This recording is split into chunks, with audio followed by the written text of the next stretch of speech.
आज हम शुरुआत करते हैं उन दो क्वेश्चन से जो कल आपको दिए थे। पहला सवाल ये था कि कैविटी के अंदर, चलो मैं पहले इससे आता हूँ। कैविटी के अंदर इलेक्ट्रिक फील्ड जीरो होता है। इसका वो लॉजिक नहीं था जो कंडक्टर की बॉडी के अंदर जीरो होने वाला था। लेकिन कल जब मैं बोर्ड पे कुछ करवा रहा था उससे आइडिया तो लगा ही था कि गॉस लॉ से प्रूव होगा। हो गया वो प्रूव, ठीक है। वो ठीक है, एनसीईआरटी लिखती है, हम ओमिट कर रहे हैं क्योंकि ये आसान प्रूफ, तो ये आपसे पूछा जा सकता है। तो पहली चीज कि E inside a charge free cavity, E inside a charge free cavity is zero।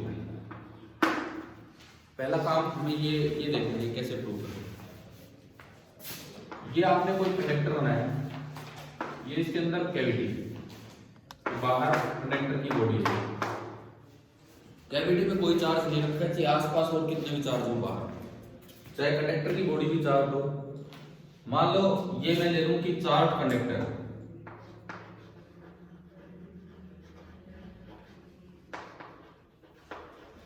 तो हम एक चीज तो प्रूव कर चुके हैं, कि अगर चार्ज कंडक्टर होगा तो उसका सारा चार्ज सरफेस पे आता है, और अगर कैविटी में कोई एक्स्ट्रा चार्ज नहीं रखा हो तो इनर सरफेस पे कोई चार्ज नहीं होता है, सारा का सारा चार्ज आउटर सरफेस। मान लो इस कंडक्टर पे टोटल चार्ज Q था, तो ये सारा चार्ज Q तो इस सरफेस पे रहेगा, बाहर अंदर तो जाना नहीं, क्योंकि आपने ऐसी कैविटी ली है चार्ज फ्री कैविटी ली, तो अंदर वाली सरफेस पे भी इंड्यूस होता है, ठीक है। अब देखो इसमें मैं कोई एक गॉसियन सरफेस बनाऊं, सपोज मैंने इस तरह की गॉसियन सरफेस ले ली, आप ऐसे भी ले सकते हो, पूरा अंदर की तरफ लेने की जरूरत नहीं, आधी इसकी बॉडी में और आधी कैविटी में, ठीक है। ये मैंने एक गॉसियन सरफेस ली,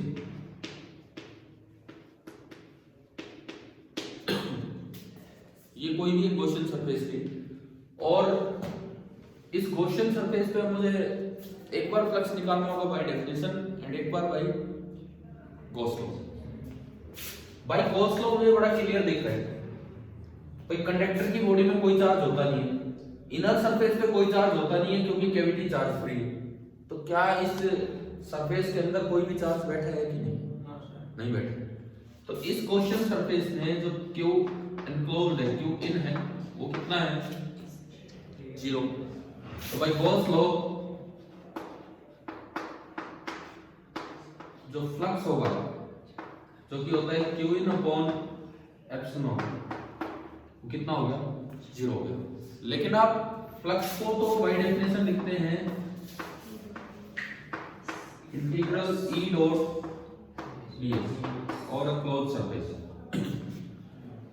आप इसको इंटीग्रेशन को दो पार्ट्स में ब्रेक कर दो, एक तो सरफेस का वो हिस्सा जो बॉडी के अंदर है, और एक सरफेस का वो हिस्सा जो कैविटी के अंदर है।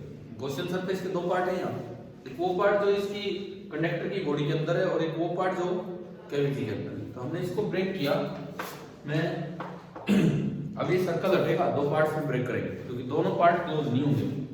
तो एक तो बनेगा integral E dot ds over the body of conductor, और एक बनेगा integral E dot ds surface का वो पार्ट जो कहां है, कैविटी के अंदर है, इक्वल टू 0। अच्छा, एक चीज हम कल देख चुके थे एक पॉइंट में कि E इनसाइड बॉडी,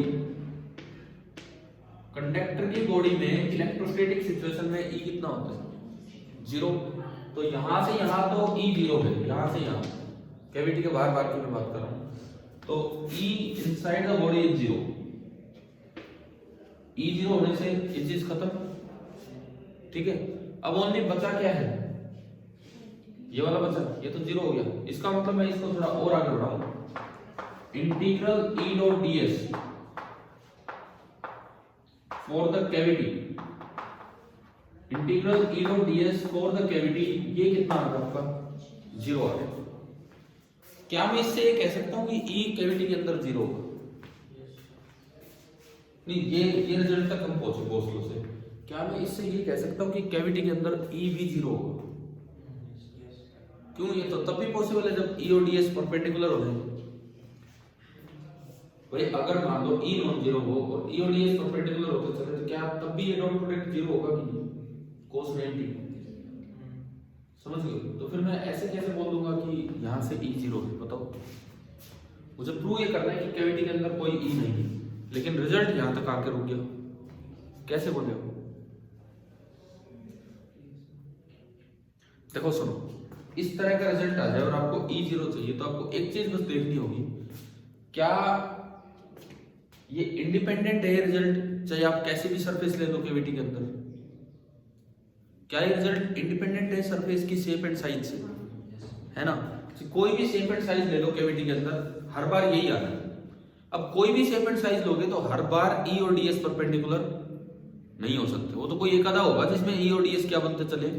परपेंडिकुलर। देखो ये दो चीजों में ये जीरो हो सकता है, या तो उस कैविटी के अंदर अंदर हर जगह कोई भी डीएस मानो ई कैसे हो उसके परपेंडिकुलर हर जगह, या फिर आधे में ई और डीएस के बीच में एक्यूट एंगल हो और आधे में ई और डीएस के बीच में ऑब्ट्यूज एंगल हो, तो आधा पॉजिटिव हो जाएगा और आधा नेगेटिव, और ये जुड़ के फिर दोबारा से कितना हो जाना है? जीरो। समझ में आ रहा है?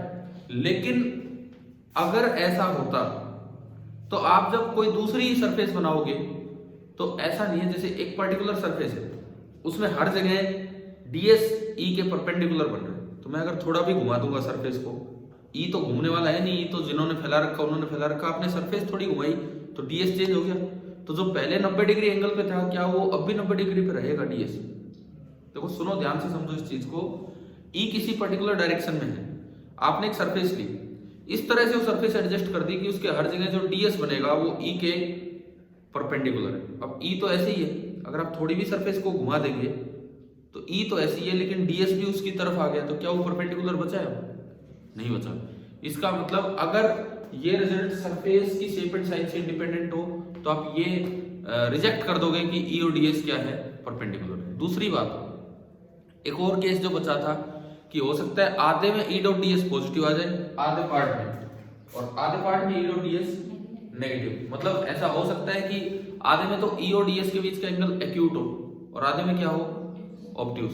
लेकिन बिल्कुल आधा आधा अगर एक सरफेस पे बन रहा है तो आप सरफेस चेंज कर दो, जिधर एक्यूट था उधर बड़ा पार्ट दिखा दो सरफेस का, ऑब्ट्यूज साइड थोड़ा छोटा पार्ट बना दो, तो इसका मतलब अब नेट पॉजिटिव बन जाना चाहिए। ऑब्ट्यूज साइड बड़ा पार्ट दिखा दो सरफेस का घुमा फिरा के, तो अब नेट क्या बन जाना चाहिए? नेगेटिव। लेकिन ये रिजल्ट तो इंडिपेंडेंट है।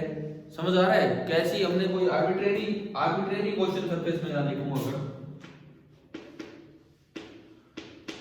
तो किसी भी सरफेस के लिए अगर आपको ये रिजल्ट मिल रहा है तो ये तो तभी पॉसिबल है जब ई कितना हो?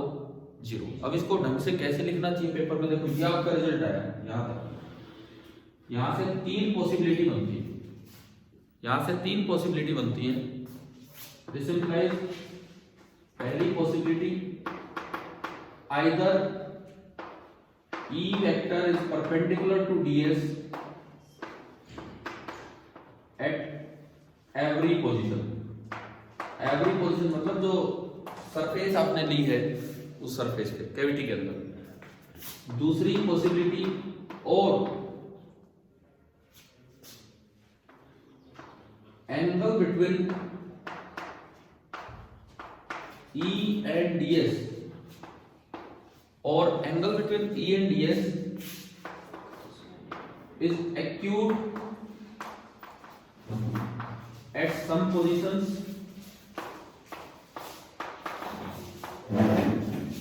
and obtuse at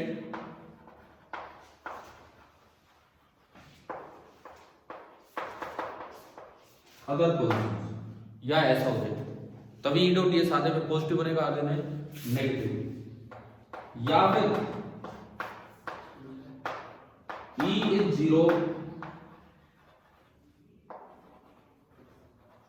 everywhere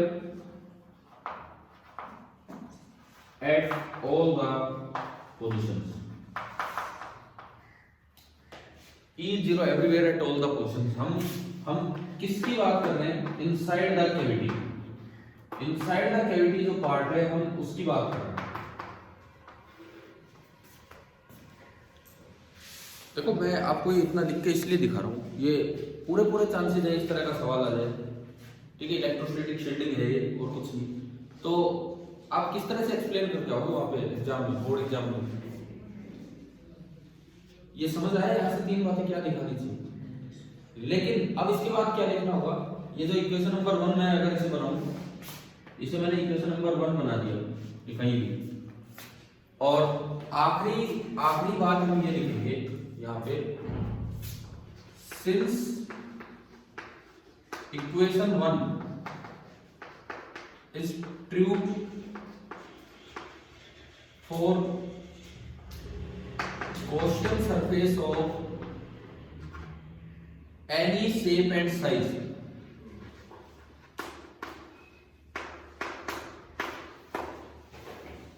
क्योंकि ये किसी भी शेप और साइज के लिए संभव है, पॉसिबल है, वैलिड है, तो ना तो फर्स्ट वाली पॉसिबिलिटी रहेगी क्योंकि सरफेस चेंज करते ही ये गायब हो जाएगा, ना ये रहेगा कि आधे में एक्यूट रहे और आधे में ऑब्ट्यूस। आप इसको भी वेरी करा सकते हो, जिसका मतलब एक ही केस बचता है, कौन सा,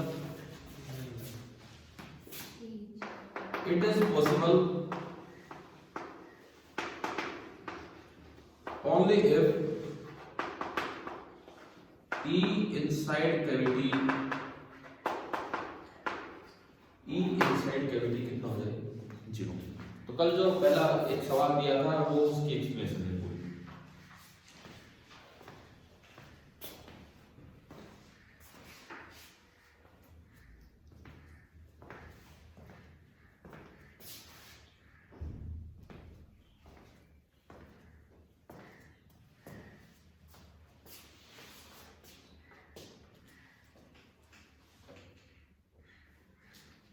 लड़कियों में फॉर्मूला है एक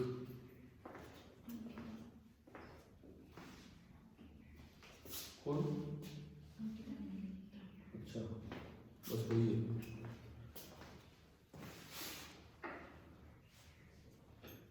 इधर तो पूरी लाइन ही खाली पड़ी है।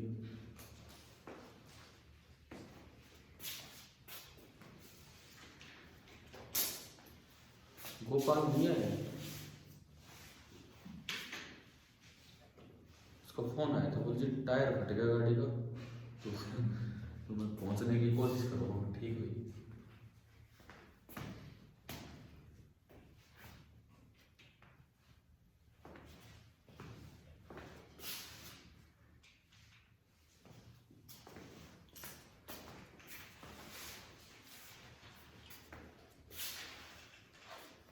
मैं एक बार रिपीट कर रहा हूँ, तो देखिए आपने लिखी, आप थोड़ा लेट आए थे तो इसलिए मैं रिपीट कर देता हूँ क्या है क्या नहीं।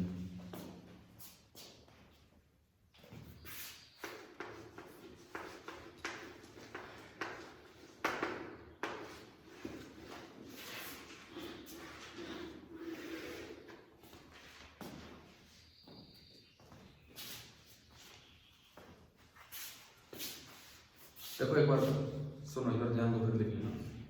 ये कल एक सवाल दिया था, उन 6 पॉइंट्स में से एक पॉइंट कि अगर चार्ज फ्री कैविटी है कंडक्टर की बॉडी में तो उस कैविटी के अंदर इलेक्ट्रिक फील्ड कितना होगा, 0। जी आप बाहर कितना ही फील्ड बना लो, जी कंडक्टर पे कितना ही चार्ज होगा, ठीक है, ये था। तो इसको प्रूव कैसे करना है, ये मैंने वो डायग्राम बनाया है जो व्हाइट कलर में बनाया, वो कंडक्टर की बॉडी है, बीच में एक कैविटी। इसको प्रूव करने के लिए मैंने एक आर्बिट्रेरी गॉसियन सरफेस मानी, जिसका कुछ पार्ट तो कंडक्टर की बॉडी में से पास हो रहा है और कुछ पार्ट कैविटी में से पास हो रहा है। हमने कल वाले पॉइंट्स में देख लिया था, सीख लिया था कि अगर अंदर चार्ज नहीं बैठा है तो इनर सरफेस पे कोई चार्ज नहीं आएगा, तो कंडक्टर पे जितना भी चार्ज आपने दिया वो सारा का सारा कहां आ जाएगा, आउटर सरफेस पे, ठीक है।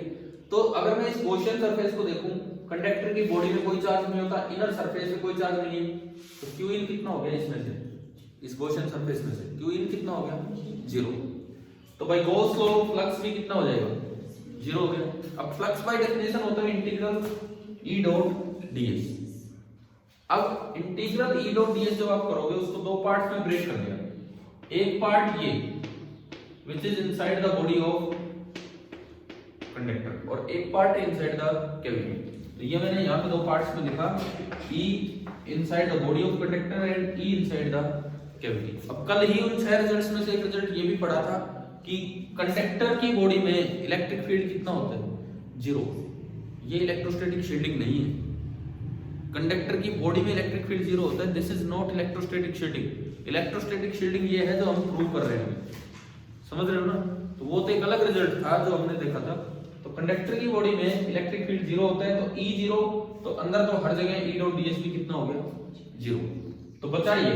तो हमारे पास एक इक्वेशन नंबर 1 आ गई कि इनसाइड द कैविटी जो पार्ट है वहां अगर आप इस सरफेस पे, इनसाइड द कैविटी जो भी पार्ट है, अगर आप इस सरफेस पे कोई एक ds एरिया माने जो सरफेस के परपेंडिकुलर होगा, ds एरिया सरफेस के परपेंडिकुलर होगा, कोई भी E माने इनसाइड कैविटी, वो ये E है, तो इस E डॉट ds मतलब cos theta, integral E dot ds 0 होगा यहां से लेके यहां तक।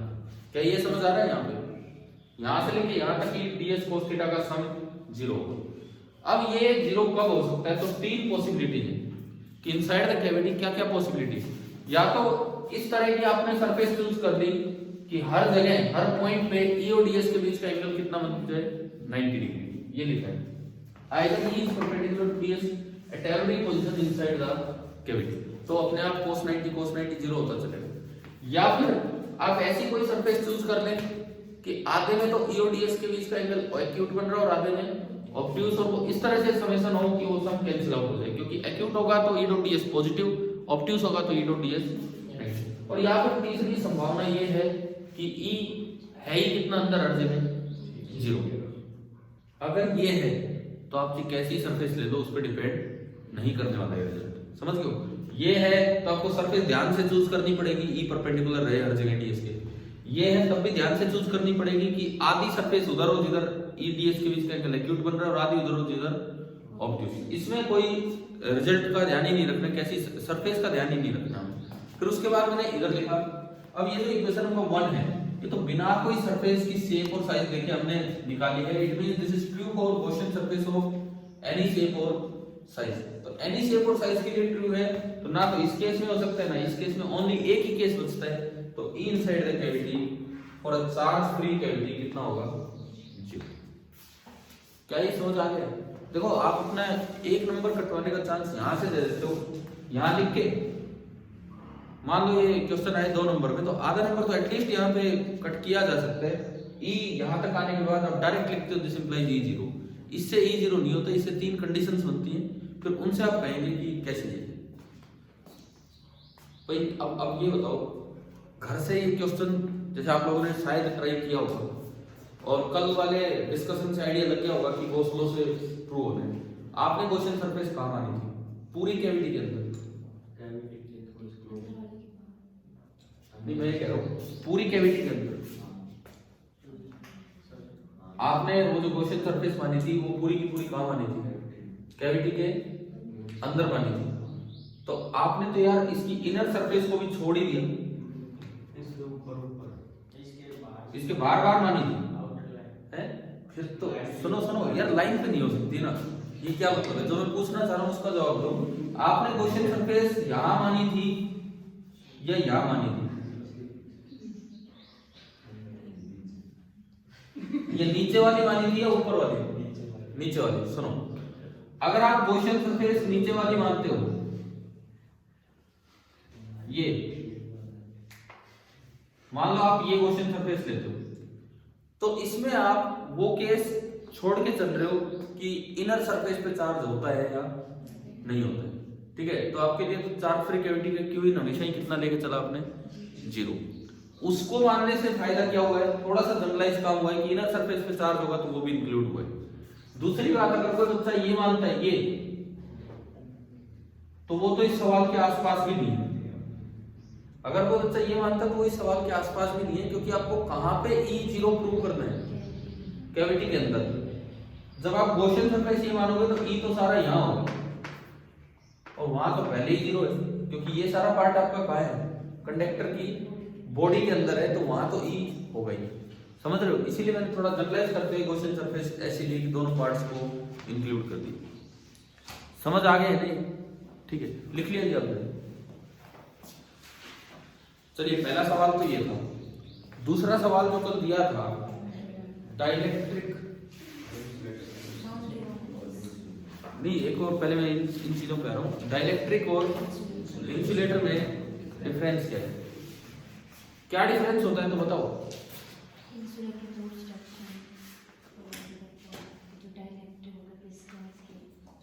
नहीं सुनो, एक ही मटेरियल को कब डाइलेक्ट्रिक बोला जाता है, कब इंसुलेटर बोला जाता है, क्योंकि हमारे लिए तो डाइलेक्ट्रिक इंसुलेटर ही है, कंडक्टर नहीं है, वो इंसुलेटर ही है।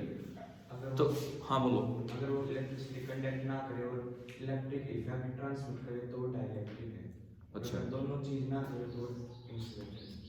इसका मतलब एक चीज इंसुलेटर और डाइलेक्ट्रिक हो नहीं सकती, जबकि फैक्ट ये है कि जो डाइलेक्ट्रिक होते हैं वही इंसुलेटर होते हैं, जो डाइलेक्ट्रिक होते हैं वही इंसुलेटर होते हैं। तो फिर हम कब उसको नाम डाइलेक्ट्रिक देते हैं और कब उसको नाम इंसुलेटर देते हैं, क्योंकि अगर सिंपल भाषा में बात करें, डाइलेक्ट्रिक मीडियम का मतलब होता है non conducting medium, insulating medium का मतलब भी क्या होता है, नॉन कंडक्टिंग मीडियम। तो किसी मटेरियल को कब तो डाइलेक्ट्रिक कहना चाहिए और कब इंसुलेटर कहना चाहिए। Material is called insulator if it has very less number of free electrons which are responsible for conduction of current। इसको इंसुलेटर तब बोला जाए जब आप क्या देख रहे हो, उसके अंदर बहुत ही कम फ्री इलेक्ट्रॉन्स हैं या है ना के बराबर है, तो करंट फ्लो नहीं करवा पा रहे। Material is called dielectric when we observe the polarization effect. अभी हम आगे एक टर्म लाने वाले हैं, पोलराइजेशन। तो डाइलेक्ट्रिक वर्ड कहाँ पे यूज किया जाता है, जब आप पोलराइजेशन इफेक्ट की तरफ चलेंगे कि मटेरियल में कितना पोलराइजेशन हुआ नहीं हुआ, तो वहां पे तो कंपेयर करते हैं, तो बोलते हैं ये कंडक्टर है या डाइलेक्ट्रिक है। अगर आप करंट फ्लो और नंबर ऑफ फ्री इलेक्ट्रॉन्स को कंपेयर करते हैं तो बोलते हैं ये कंडक्टर है या इंसुलेटर। बाकी एक ही मटेरियल इंसुलेटर भी होता है और डाइलेक्ट्रिक भी। तो मैं लिखवा देता हूं, अगर आपने कहीं लिखा है उसमें लिखवा देता हूं जस्ट ये नाम ना,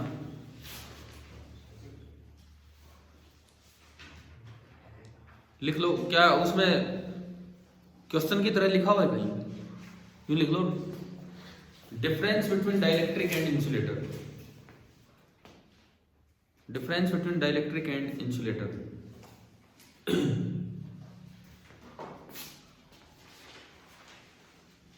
A material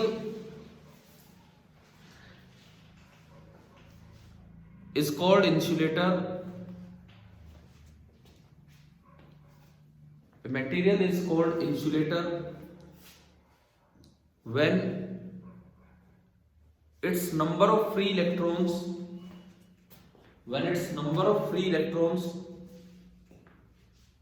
and electrical conductivity, when its number of free electrons and electrical conductivity are compared with a conductor,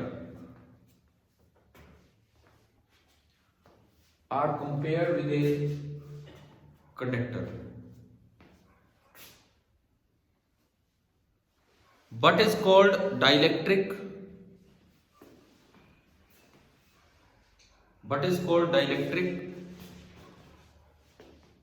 when its polarization effects,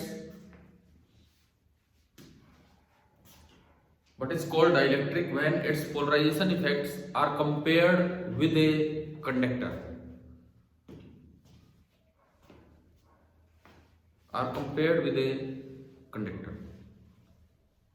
मतलब एक ही मटेरियल को ये नाम दिए जाते हैं। अगर आप कंपेयर कर रहे हो नंबर ऑफ फ्री इलेक्ट्रॉन्स या करंट फ्लो हो रहा है कि नहीं, तो उसको नाम दिया जाता है इंसुलेटर। और जब आप पोलराइजेशन इफेक्ट्स को कंपेयर करेंगे, ये अभी आज की क्लास में हम ले रहे होंगे पोलराइजेशन इफेक्ट, तो उसको नाम दिया जाता है क्या, डाइलेक्ट्रिक। ठीक है, इस तरह से वर्ड्स यूज किए जाते हैं। और वैसे मोटे तौर पे ये सिनोनियम्स है, पर्यायवाची एक तरह से, लेकिन फिर भी हमें पता होना चाहिए फिजिक्स में कब कौन सा वर्ड यूज करना चाहिए, ये है। ठीक है, अब देखो ये जो कल हम कंडक्टर वाली जो बातें पढ़ रहे थे, मिटा दो, ये हो गया ना सभी का।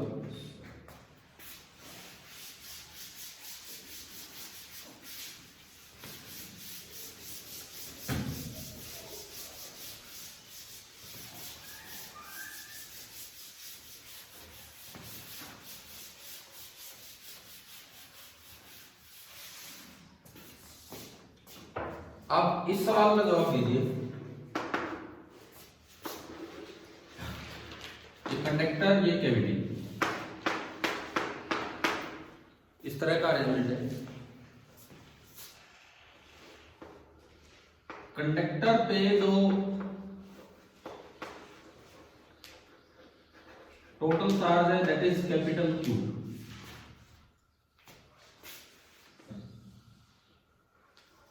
ये मतलब मैं स्फेरिकल नहीं दिखाना चाह रहा हूं, किसी भी शेप की कैविटी, ठीक है, कैसी भी। अंदर एक चार्ज रखा हुआ है Q1 और बाहर एक चार्ज रखा हुआ है Q2। पहली बात तो डिस्ट्रीब्यूशन, अगर ये Q1 है तो इनर सरफेस पे कितना अपीयर होगा टोटल माइनस Q1। यूनिफॉर्मली बटेगा कि नॉन यूनिफॉर्मली? सेंटर का मतलब ही नहीं है क्योंकि मैंने कहा ये स्फीयर नहीं है, कैसे बटेगा? Non uniform. सुनो, कब तो यूनिफॉर्म बटेगा, कब नॉन यूनिफॉर्म, इसका भी ढंग से अभी जवाब सुन लीजिए। अगर ये स्फेरिकल होता, अगर ये कैविटी स्फेरिकल होती और भाई किसी की गाड़ी वाड़ी तो नहीं है जो इतने हॉर्न उड़ा रहे हैं, कोई स्कूटी बाइक इस तरह से खड़ा करके आगे उधर उधर देख लो, कोई बात नहीं। सुनो, अगर ये स्फेरिकल कैविटी होती और जो अंदर वाला चार्ज बिल्कुल सेंटर पे रखा होता तो ये डिस्ट्रीब्यूशन कैसा होता? तो ये डिस्ट्रीब्यूशन कैसा होता? हाँ जी भाई, गाड़ी किसकी है क्या किसी की? उधर उधर पूछ लो, उधर यहाँ किसी की। देखो सुनो, अगर आप इसकी बात करें, ये स्फेरिकल कैविटी होती और चार्ज बैठा होता बिल्कुल सेंटर पे, तो अंदर वाले चार्ज का डिस्ट्रीब्यूशन कैसा होता? यूनिफॉर्म। मतलब बाहर वालों का कोई रोल नहीं है, अंदर बिल्कुल रोल नहीं है, ठीक है। अगर ये स्फेरिकल कैविटी होती और चार्ज साइड में कहीं होता तो अंदर डिस्ट्रीब्यूशन कैसा होता? Non uniform. कल भी एक बार डिस्कस हुआ था।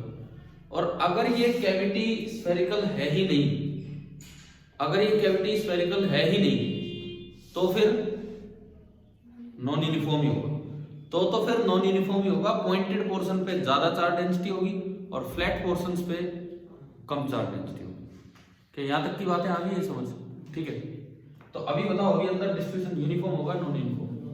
Non uniform. तो ये Q है तो अंदर टोटल माइनस Q1 अपीयर होगा इस तरह से। अब पूरा टोटल चार्ज कितना है? Capital Q। टोटल चार्ज है कैपिटल Q। हाँ जी भाई, गाड़ी नहीं है ना आप में से किसी की? इनकी तो है नहीं।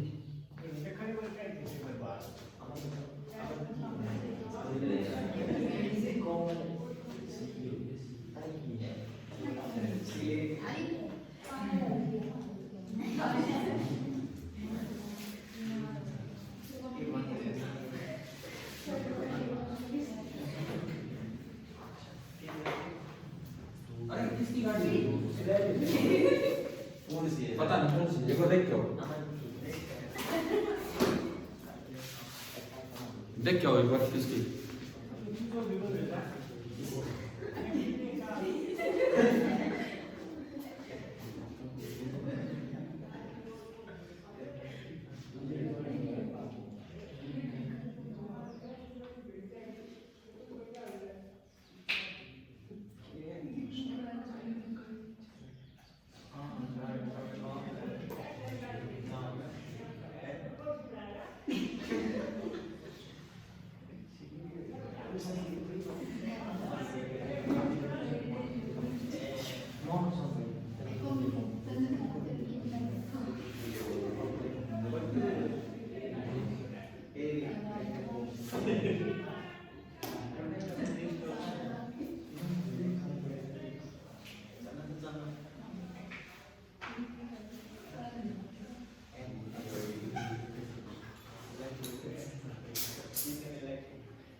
चलिए कोई नहीं यार, देखते हैं अभी तक।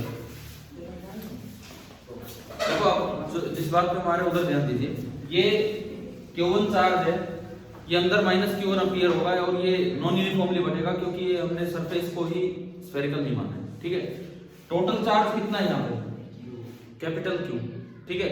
तो बाहर कितना बचा? बॉडी में तो कोई चार्ज रहेगा नहीं, अगर अंदर माइनस Q1 आ गया तो बाहर चार्ज आएगा। Q में से ये घटा दो, Q में से ये घटाओगे तो वो कितना हो जाएगा भाई? जितना चार्ज अंदर अपीयर हो गया वो घटा दो, Q में से माइनस Q1 घटाओगे तो बाहर कितना हो गया? Q प्लस Q1, ठीक है। और एक चार्ज बाहर बैठे। अब सुनो, मान लो ये स्फेरिकल होता, अब मैं यूनिफॉर्म और नॉन यूनिफॉर्म डिस्ट्रीब्यूशन पे आ रहा हूं। कब यूनिफॉर्म डिस्ट्रीब्यूशन होगा, कब नॉन यूनिफॉर्म डिस्ट्रीब्यूशन होगा? अगर मैं इसकी बात करूं, ये यूनिफॉर्मली बटेगा कि नॉन यूनिफॉर्मली? इसमें फिर से डिपेंड करता है। अगर ये सरफेस स्फेरिकल हो बाहर वाली और एक्स्ट्रा चार्ज ना रखा हो कहीं भी, तो ये कैसे बटेगा? यूनिफॉर्मली। अगर ये सरफेस स्फेरिकल और बाहर कोई चार्ज रखा है तो ये कैसे बटेगा? Non uniform. और अगर ये स्फेरिकल है ही नहीं तो भी कैसे बटेगा? Non uniform. क्या समझ आ रहा है? मतलब अंदर वालों का बाहर कोई इफेक्ट नहीं है और बाहर वालों का अंदर कोई इफेक्ट नहीं है। क्लियर है यहां तक? तो अब अगला सवाल ये है, जैसे ये कोई पॉइंट आपको दिया जाए ए और मुझसे पूछा जाए electric field at A due to Q1 and minus Q1। Net नहीं पूछा है। Electric field at A due to Q1 and minus Q1 कितना होगा? बस जीरो कि नॉन जीरो, ये पूछना है मुझे और कुछ नहीं। इन दो, देखो टोटल यहां 4 तरह के चार्ज हो गए, 1 2 3 और 4। अब मेरा सवाल ये है कि इलेक्ट्रिक फील्ड एट ए हम किन की वजह से पूछ रहे हैं? Due to Q1 and minus Q1 कितना होगा? इनका बाहर कोई इफेक्ट नहीं पहुंचना है, बिल्कुल इफेक्ट नहीं पहुंचेगा। ये अपने आप को इस तरह से एडजस्ट करके डिस्ट्रीब्यूट करते हैं कि बाहर इनका नेट फील्ड कितना हो, हमेशा 0। यानी कि ये जो होगा ना, this will be equal to 0।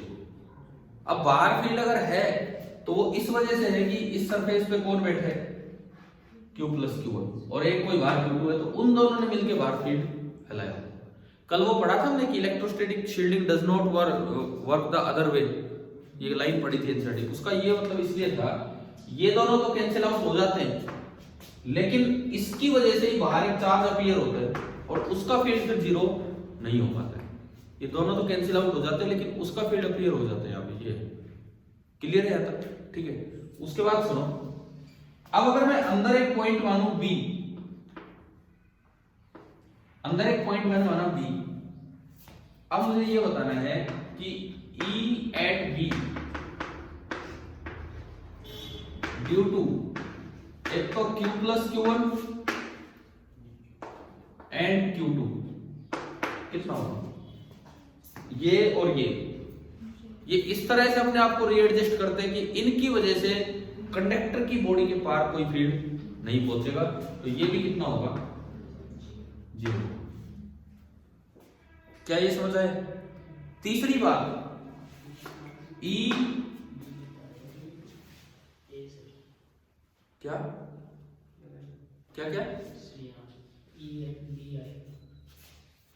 ये B तो है यहां, ठीक है, बाहर वालों की वजह से यहां मैंने पूछा है, क्लियर है।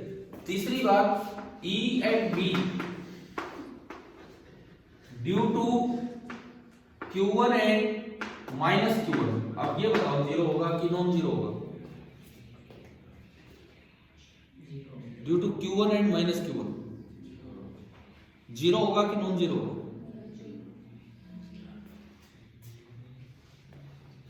बताओ। आयो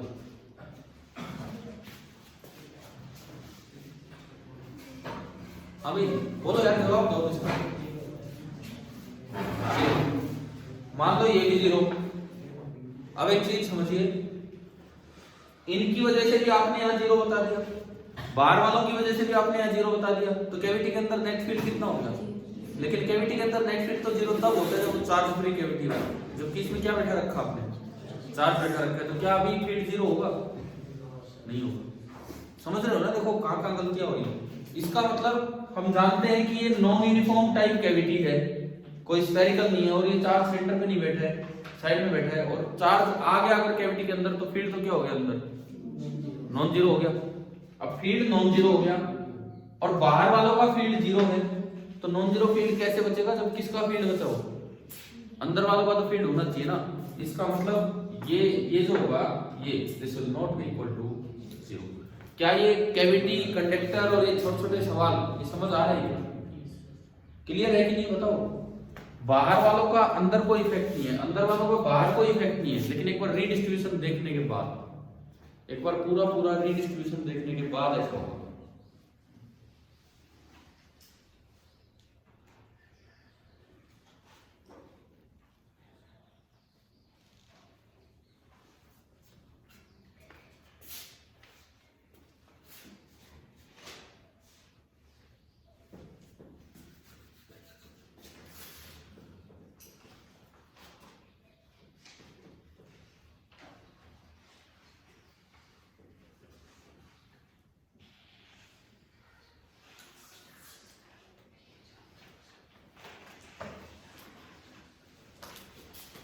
अब हमने एक वर्ड इसमें यूज किया आज,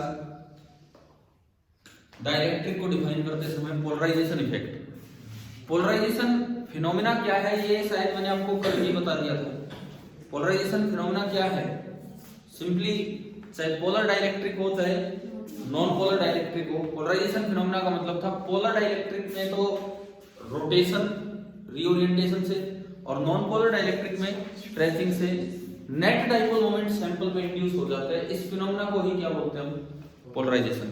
अब polarization as a physical quantity क्या होता है, अगर मैं उसको सिंबल दूं तो उसका सिंबल होता है capital P vector, capital P उसके ऊपर वेक्टर्स हैं। तो तो polarization as a physical quantity क्या होता है, चाहे स्ट्रेचिंग हुई हो, चाहे रीओरिएंटेशन हुआ हो, कैसे भी करके, चाहे स्ट्रेचिंग चाहे reorientation with a little stretching हुई हो, कैसे भी करके सैंपल में कुछ ना कुछ नेट डाइपोल मोमेंट इंड्यूस हुआ होगा एक्सटर्नल फील्ड लगाने पे। That net dipole moment divided by volume of the sample, इस टर्म को क्या बोला जाता है, पोलराइजेशन। ठीक है, तो नेक्स्ट हेडिंग आप लिखो यहाँ पे पोलराइजेशन। पोलराइजेशन ब्रैकेट में कैपिटल P वेक्टर, ये एक फिजिकल क्वांटिटी है।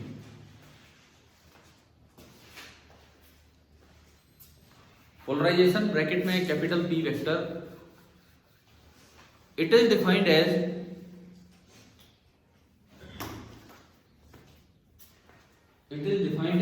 the dipole moment induced, it is defined as the dipole moment induced per unit volume of the specimen। Specimen लिखो, चाहे सैंपल लिखो, कुछ भी लिखो इस तरह से, per unit volume of the specimen. देखते हैं इसको एक डायग्राम से हम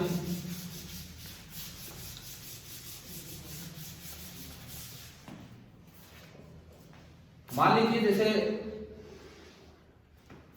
ये दो मैंने लार्ज प्लेट्स ली, एक पे पॉजिटिव चार्ज दिया, कंडक्टिंग प्लेट्स हैं, और एक पे नेगेटिव चार्ज दिया। तो अगर आसपास दोनों साथ नहीं रखे होते तो ये पॉजिटिव ऐसे बढ़ता आधा इधर आधा इधर, नेगेटिव ऐसे बढ़ता आधा इधर आधा इधर, लेकिन आसपास रखने से अट्रैक्शन की वजह से पॉजिटिव सारा इधर अंदर आ जाएगा और नेगेटिव सारा इधर अंदर। ये तो एक्स्ट्रा चार्ज इस पे दे रखा है, ये चार्ज डेंसिटी मैंने बोल दी कि ये सिग्मा है, और ये कितनी है, माइनस सिग्मा। इसको बोलते हैं फ्री चार्ज डेंसिटी। ये आपने अलग से दिया है इसको चार्ज, ये और ये दोनों, इधर माइनस सिग्मा और इधर सिग्मा, इनको बोला जाता है फ्री चार्ज डेंसिटी। अब आपने एक मटेरियल रख दिया, नॉन कंडक्टिंग मटेरियल, आपने एक मटेरियल रख दिया, this is a non conducting material. अब इसको नाम इंसुलेटर देना है कि डाइलेक्ट्रिक। अब समझो आप इस चीज को, क्या आपने इसको कनेक्ट किया है क्या कहीं बैटरी से या दोनों कंडक्टर से, नहीं कर रखा ना, तो इसका मतलब क्या आप करंट फ्लो देखना चाह रहे हो, यहाँ पे देखना ही नहीं चाह रहे, तो ये तो मतलब ही नहीं है कि ये कंडक्टर है या इंसुलेटर है। हम केवल इस पे पोलराइजेशन इफेक्ट देखना चाहेंगे अभी, कि कितना डाइपोल मोमेंट इंड्यूस होगा, कितना पोलराइजेशन होगा, यानी कि इसको क्या वर्ड देना चाहिए यहाँ पे, कैसे मटेरियल है, डाइलेक्ट्रिक। क्लियर है। अब होगा क्या इसमें, देखो किसी तरीके से इसके अंदर क्या होगा, सपोज मैं मान के चलूं कि ये नॉन पोलर डाइलेक्ट्रिक था, ठीक है, मैंने बोला कि ये जो है इसको मैंने माना कि this is a non polar dielectric. तो पहले तो इसके मॉलिक्यूल स्फेरिकल शेप से दिखने थे और अब डंबल शेप में बनेंगे, ठीक है। तो इसके मॉलिक्यूल्स जो हैं वो डंबल शेप में बन जाएंगे, यूं और यूं, ये। और आप अगर देखो ये पॉजिटिव ये नेगेटिव, अच्छा एक साइड अगर चार्ज होता है तो चाहे वो कंडक्टर हो चाहे नॉन कंडक्टर हो, एक साइड की वजह से कितना फील्ड होता है, सिग्मा बाई 2 एप्सिलॉन, और दूसरी साइड की वजह से भी उधर सिग्मा बाई 2 एप्सिलॉन, तो नेट फील्ड कितना हो गया, सिग्मा बाई एप्सिलॉन। और अगर आप वैसे याद रखें कि ये कंडक्टिंग प्लेट है तभी तो चार्ज रीडिस्ट्रीब्यूट हुए, ये कंडक्टिंग प्लेट है वो भी कंडक्टिंग प्लेट है, और यहाँ चार्ज डेंसिटी सिग्मा है, तो हम यूं भी बोल सकते हैं कंडक्टर है तो जस्ट बाहर फील्ड कितना होता है, सिग्मा बाई एप्सिलॉन। लेकिन ये इस सिग्मा की वजह से नहीं है, ये दोनों की वजह से, कई बार ये बातें आ चुकी है ना। तो ये आपका बाहर से जो आपने ई अप्लाई किया वो है, इधर भी ऐसा ही होगा, ई जो आपने बाहर से अप्लाई किया वो आपका है सिग्मा बाई एप्सिलॉन। अब जैसे ये फील्ड मटेरियल के अंदर आएगा, जैसे ये फील्ड मटेरियल के अंदर आएगा, इसने मॉलिक्यूल्स की स्ट्रेचिंग करवा दी, फील्ड इधर गया तो स्ट्रेचिंग ऐसे होगी कि पॉजिटिव चार्ज इधर होगा और नेगेटिव चार्ज इधर। क्लियर है। अगला मैंने एक और मॉलिक्यूल बनाया ऐसा ही, कंडक्टर अगर होता जब तो वो अपनी जगह ही छोड़ के चले जाते। अभी कल ही हमने ये पढ़ा था कि कंडक्टर की बॉडी में इलेक्ट्रिक फील्ड कितना हो जाता है, जीरो। वो तो इसलिए कि इलेक्ट्रॉन शिफ्ट होके और नेट फील्ड कितना बना देते हैं, जीरो। इसमें शिफ्टिंग इतनी आसान नहीं है, अपने एटम को छोड़ के नहीं जा रहे हैं इलेक्ट्रॉन, ठीक है। फिर से नेगेटिव चार्ज का सेंटर इधर आया, पॉजिटिव चार्ज का सेंटर इधर आया। तो आप बताओ क्या हर एक में कुछ डाइपोल मोमेंट इंड्यूस हो रहा है कि नहीं, ठीक है। एक ऐसा ही मैं यहां बनाऊं लास्ट, ये लास्ट लाइन में थोड़ी सी दूर करता हूं,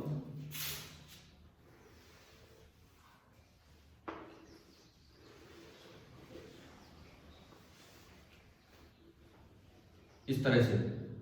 ये पॉजिटिव चार्ज इधर आया और नेगेटिव चार्ज इधर आया, और ये पूरे में इस तरह से हो जाता है, ठीक है। कोई रैंडमनेस नहीं बचेगी, सारे इस तरह से हो रहे हैं। अब आप इसमें एक चीज समझिए, बीच का अगर आप कोई भी पार्ट उठाते हो तो उसमें कोई पोलराइजेशन नहीं दिखेगा, क्योंकि इतने पार्ट में डाइपोल मोमेंट आपको जीरो दिखेगा। ये देखा, इसमें डाइपोल मोमेंट नहीं, मैं जो नेट चार्ज की बात करूं कितना दिखेगा, जीरो दिखेगा। लेकिन अगर आप केवल ये बार बार वाली बाउंड्री देखो इधर इधर, तो इस साइड कैसा चार्ज आया बैठा होगा, नेगेटिव। और अगर आप इधर बार बार की बाउंड्री देखो, इधर कैसा चार्ज आया बैठा होगा, पॉजिटिव। इन चार्ज डेंसिटी को बोलते हैं बाउंड चार्ज डेंसिटी, जो पोलराइजेशन की वजह से इंड्यूस में। तो इधर बोला जाएगा माइनस सिग्मा बी, और इधर बोला जाएगा सिग्मा बी। पी से भी रिप्रेजेंट कर देते हैं फॉर पोलराइजेशन, ठीक है। अब ये तो सिग्मा एफ था, जिसको क्या बोला गया है, फ्री चार्ज डेंसिटी। और ये जो अपीयर हुआ है सिग्मा बी, इसको हम बोलते हैं क्या,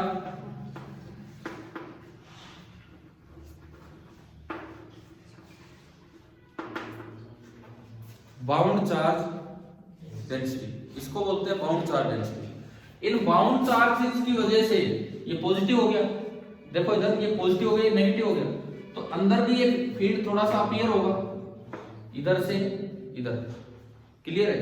ये इंड्यूस फील्ड हुआ है अंदर इस डायरेक्शन में, ई इंड्यूस।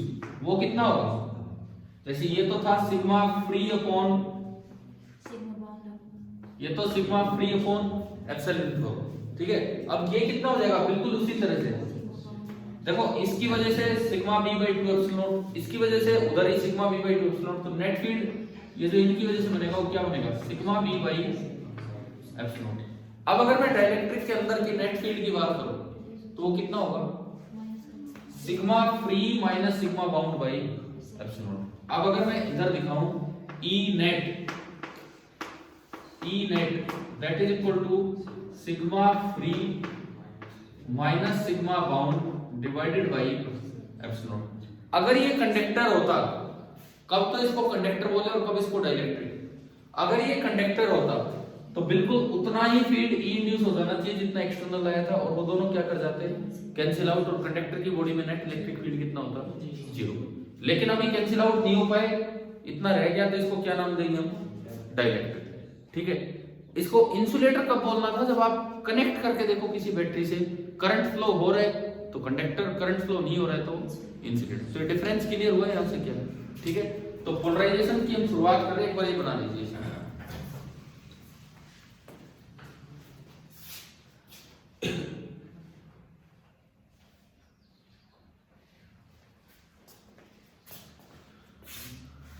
आप इसको EXT एक्सटर्नल के लिए EXT लगा सकते हो, ये E एक्सटर्नल था, ये भी E एक्सटर्नल है, ये E इंड्यूस है, और जिससे E नेट ये बनेगा।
अब यहाँ पे इस डायग्राम के साथ जो पहला रिजल्ट हम याद रखें,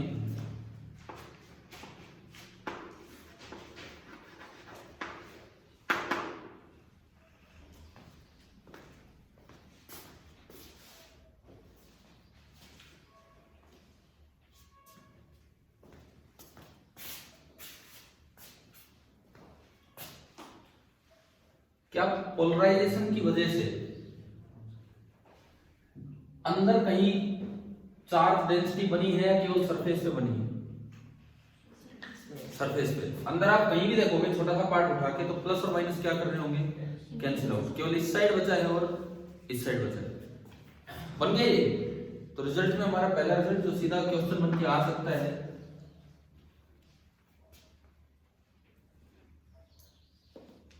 पहला रिजल्ट जो सवाल बन के आ सकता है, हो गया हो तो मैं बोलूँ आगे।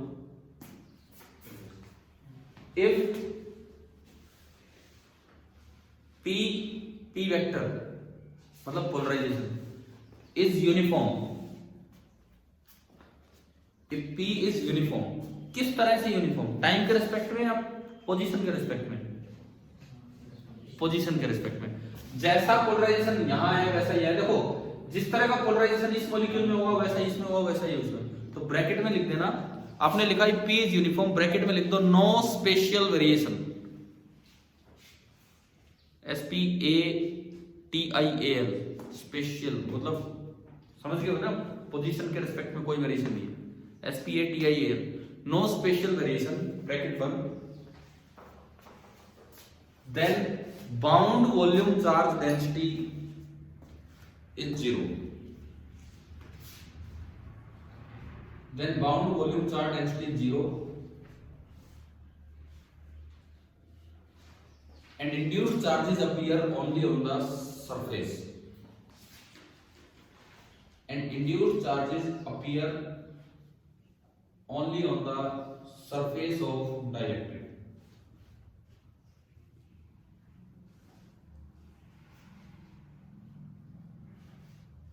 Appear only on the surface of dielectric. अब ये क्या है इसको समझिए आप। एक रिजल्ट दिए जो आपने अभी लिखा है, पहला रिजल्ट रो बाउंड। रो किसका सिंबल होता है, सरफेस चार्ज डेंसिटी का या volume charge density? Volume charge density का। V4 क्या आप कोई फ्री चार्ज की बात नहीं कर रहे हैं, आप जो इंड्यूस चार्ज है उसकी बात कर रहे हैं। ये रिजल्ट होता है this is negative of divergence of P। आप एक दिन बताओ, मैंने कर्ल, ग्रेडियंट, डाइवर्जेंस से तीन चीजें पढ़ाई थी। डाइवर्जेंस स्केलर का लिया जाता है वेक्टर का, वेक्टर का, और रिजल्ट क्या आता है स्केलर। तो इसको इस तरह से हम लिखते हैं rho B that is minus of del dot P, minus of del dot P, ठीक है। और इस दिन बताया था डाइवर्जेंस निकालने का तरीका बताया था, सुनिए। Rho B is equal to minus of P, एक वेक्टर है, पोलराइजेशन एक वेक्टर होगा, कहीं I cap J cap K cap में दिया होगा। जो भी उसका x कंपोनेंट दिया है उसका डिफरेंशिएशन कर दो विद रिस्पेक्ट टू x, जो उसका y कंपोनेंट दिया है उसका डिफरेंशिएशन कर दो विद रिस्पेक्ट टू y, और जो उसका z कंपोनेंट दिया है उसका डिफरेंशिएशन कर दो विद रिस्पेक्ट टू z।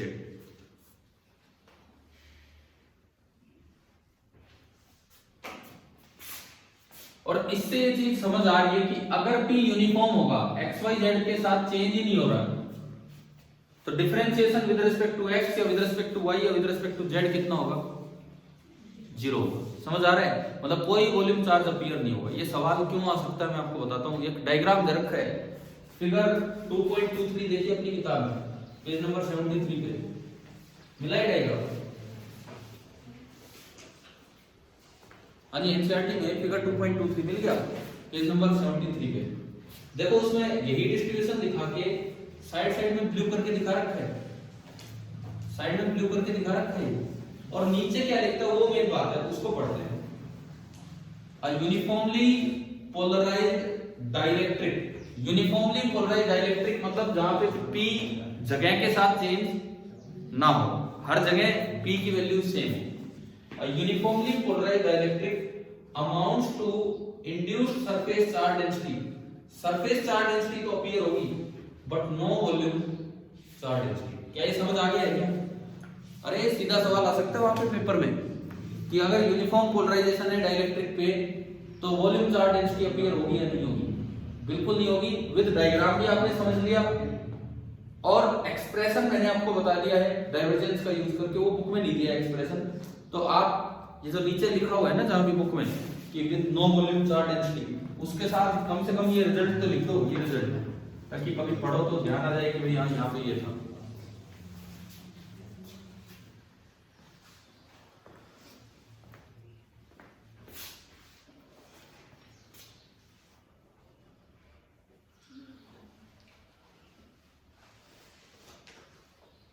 देखो कैपेसिटेंस स्टार्ट होने से पहले जो फिजिक्स चल रही है, रिसेंटली जो फिजिक्स चल रही है कल और आज के लेक्चर में, कंडक्टर्स की फिजिक्स या डाइलेक्ट्रिक्स की फिजिक्स, ये असल में मतलब बेस्ट पार्ट है इस चैप्टर का। कैपेसिटेंस ठीक है एक अलग तरीके से चल पड़ेगा, उसमें डाइलेक्ट्रिक का यूज होगा, लेकिन ये बेस्ट पार्ट है जहां पे बड़े अच्छे अच्छे कॉन्सेप्चुअल सवाल आपके बोर्ड एग्जाम में या किसी भी एग्जाम में आ सकते हैं। पहले ये बताओ कि यहाँ तक समझ आए? ठीक है, ये अभी पूरा नहीं हुआ, जो प्लान था वो पूरा करने का था लेकिन ये नहीं हुआ अभी पूरा, लेकिन कोई नहीं, मैं इसमें बताता हूँ। अगला काम इसमें होगा, पहला रिजल्ट आपने पढ़ा है कि वॉल्यूम चार्ज डेंसिटी, पता लग गया कि अगर यूनिफॉर्म पोलराइजेशन होगा तो कोई वॉल्यूम चार्ज डेंसिटी इंड्यूस नहीं होगी। अगला काम हमें क्या निकालना होगा? क्या निकालना होगा? Surface charge density. और पोलराइजेशन का क्या एक्सप्रेशन बनेगा, और वहां एक नई टर्म आएगी ससेप्टिबिलिटी। तो कल की जो क्लास होगी सुनिए, टाइमिंग मैंने आपको पहले भी बता रखा है, ठीक है, अपने एडजस्ट कर लेना इस तरीके से 8 से 12। उसमें जो पहला पार्ट होगा क्लास का, पहला 1 घंटा, उसमें चलेगा ये पोलराइजेशन वाला काम। देन आपका जो एनसीईआरटी से पोटेंशियल तक की क्वेश्चन है जिसमें बाउंड्री वैल्यू प्रॉब्लम्स भी आ लेंगी, वो वाला पार्ट, ठीक है। 1 घंटे में होता है, 1.5 घंटे में होता है, जितनी भी देर में होता है। भाई रुक तो जाओ, अब तो ऐसे हो लिया, चलो ठीक है चलते हैं, सुन तो लो आराम से। दूसरी बात, उसके बाद हम स्टार्ट करेंगे कैपेसिटेंस, ठीक है। लेकिन आप ये यूं मत भागना कि पोटेंशियल तो 2 दिन पहले खत्म हो रखा है, आप चले जाओ सीधे कैपेसिटेंस पे, तो बीच का जो इतना इंपॉर्टेंट पार्ट है तो मिस ही हो जाएगा सारा। और ये है सिलेबस में, ऐसा नहीं है कि वैसे ही हम पढ़ रहे हैं, ये पूरा सिलेबस में है, बोर्ड सिलेबस में भी है, नीट जेईई सबके सिलेबस में है, और एनसीईआरटी बुक में भी दिया हुआ है। मुझे लगता है ये डायग्राम पहले तो कभी देखते ही नहीं हो आप इस तरह से, इसके नीचे क्या लिखा हो वो कभी हम पढ़ते ही नहीं है। हाँ जी, कितने बच्चों को ध्यान है कि ये नीचे वाली लाइन से भी सवाल बन के आ सकते हैं? नहीं ध्यान जाता ना इतना, तो इनसे ये पूरे एक्सप्रेशंस बन रहे हैं। तो कल हम 8 से 12 ये क्लास अटेंड करते हैं।